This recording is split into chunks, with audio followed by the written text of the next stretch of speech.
Welcome back, people. Welcome to Mr. Sarsfield's virtual classroom. Hope everybody's doing well. Happy Monday.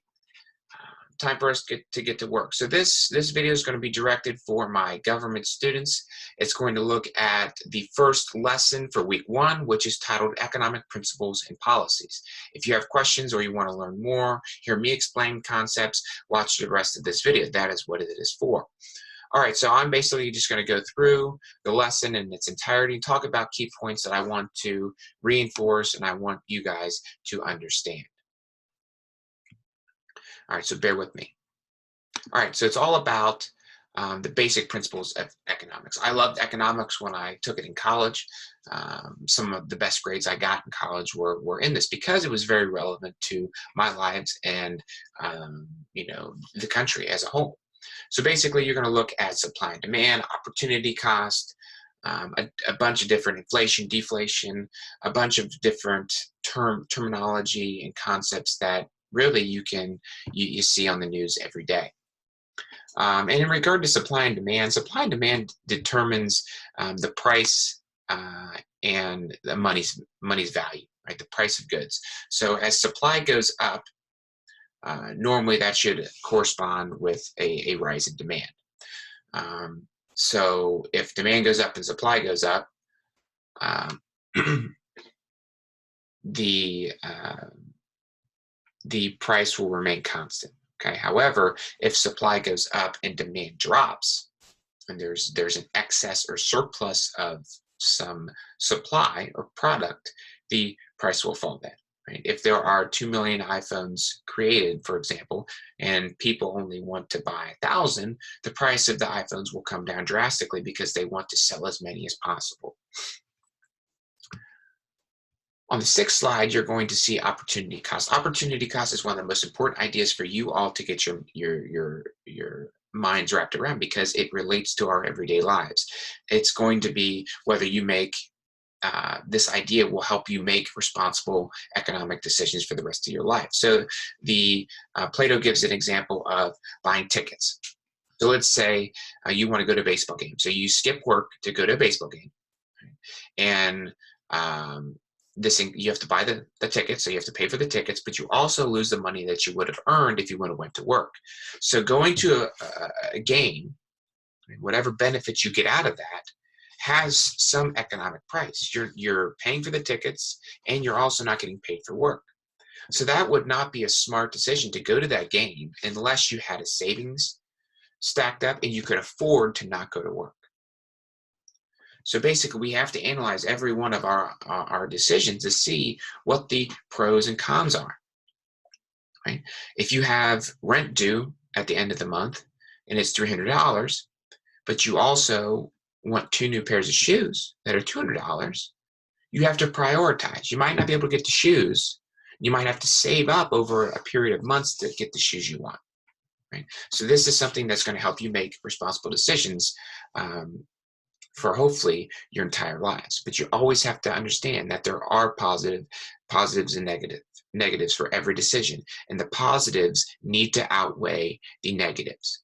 Otherwise, it's not wise to make that decision. On slide 7, it's talking about comparative advantage. So comparative advantage is essentially just saying that some countries are better suited to create things than others.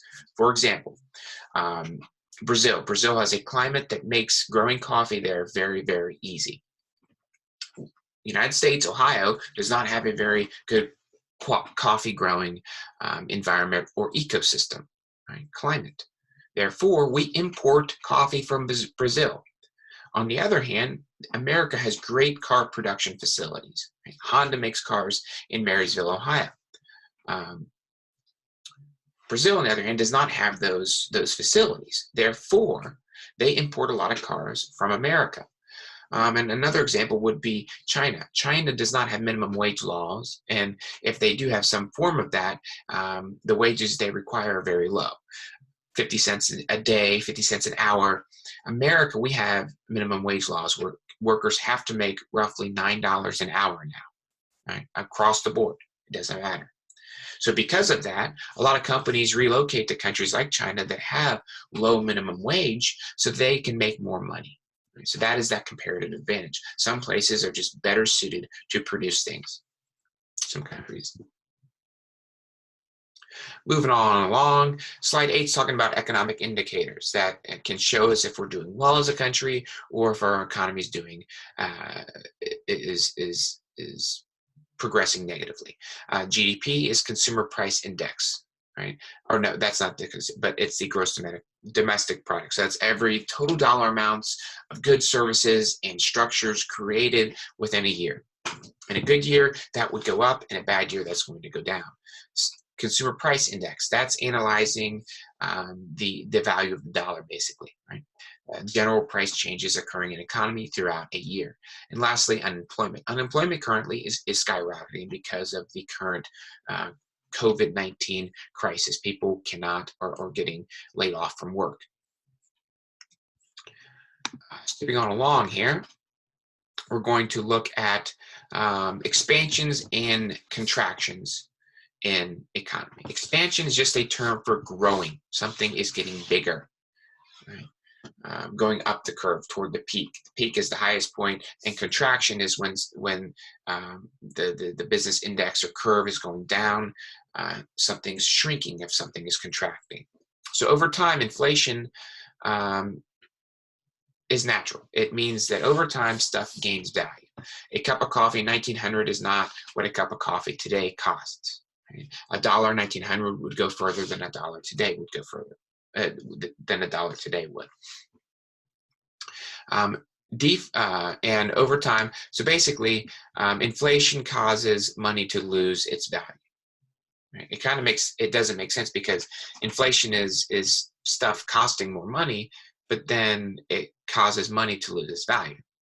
Okay, so let's say you have $100. If inflation causes grocery prices to go up, that $100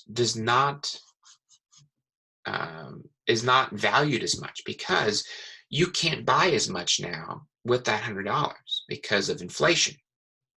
Right? So as grocery prices go up, that $100 does not buy the same amount of goods that it once did.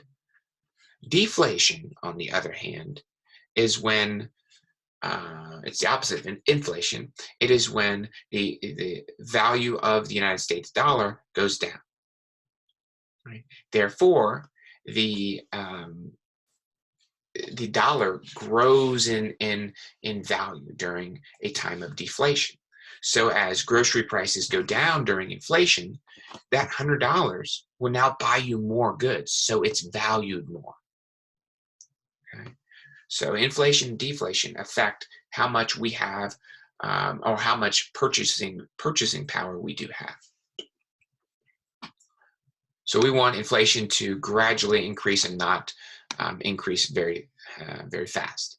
The second part of the first lesson is economic systems. We talked about the various economic systems, the four major: market, command, mixed, and traditional. We talked about those at the beginning of the year. Hopefully you remember a little bit about it.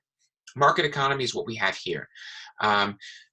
Companies have the freedom, private companies have the freedom to do what they want within the market, produce what they want, sell their products for what they want, right?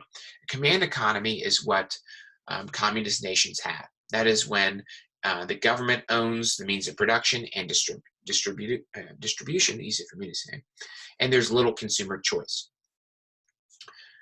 I'm going to talk about that and how that applies to America right here. So in America, we have a mixed economy, which is the third major type of economy. That is a combination between the free market capitalist system that we have and a command economy.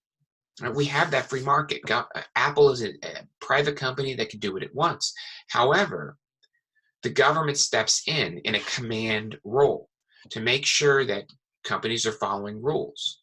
Right? They're not taking advantage of consumers. They're not taking advantage of us. So the government plays a command role by making sure the consumers are protected.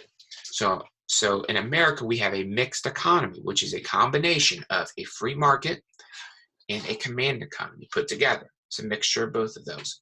Traditional economies are not very common today.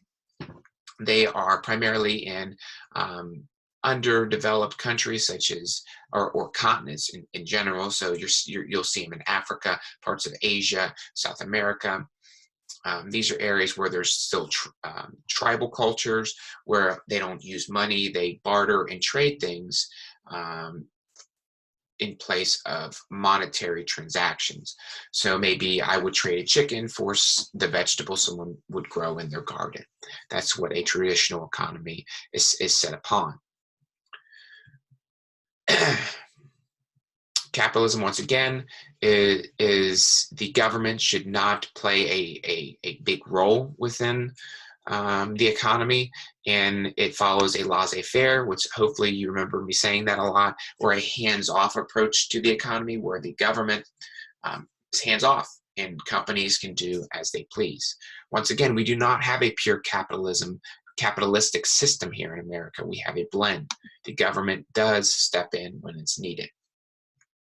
On slide 16, you're going to see a picture of Karl Marx. It's going to talk about socialism and communism. I want to tell you that socialism and communism are not the same thing. Over time, because communist nations use socialism, we think they're the same thing, and we think that they're both negative. America right now, with or without Bernie, has a lot of socialism within it. Our government uses socialism every day. Some of you, or all of us, have benefited from probably some socialist policy. So communism is a totalitarian, or where the government has all the control. That's a communist society, right? They control the entire economy. We don't have that here. We don't have a pure command. We have a mixed economy.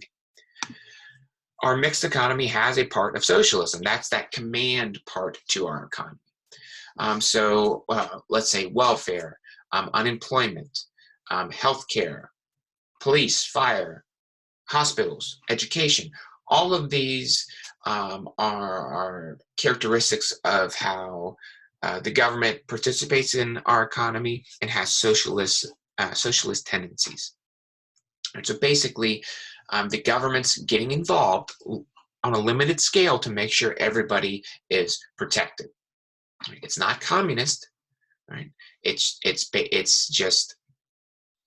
limited involvement. So socialism is limited government involvement. Communism is extreme government involvement. Communism is extreme socialism. Socialism and communism do not mean the same thing.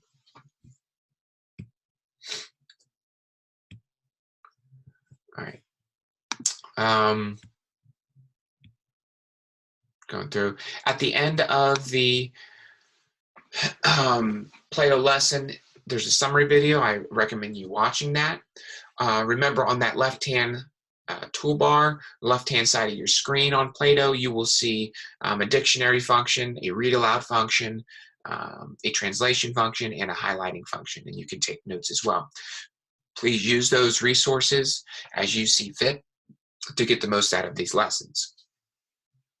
Remember, you can always, and I encourage you to email me if you have any questions. Right? I know this online learning is going to be difficult for all of us. It's difficult for me transitioning to this, so let me help you where I can. If you're in my 3rd or 8th periods, you can also email Miss Saletti, and she will be able to answer your questions as well. I hope everybody got my email, has checked out my website, watching my YouTube videos. I'm here to help you. All right, and let's have a great rest of the year. El Prez, signing out.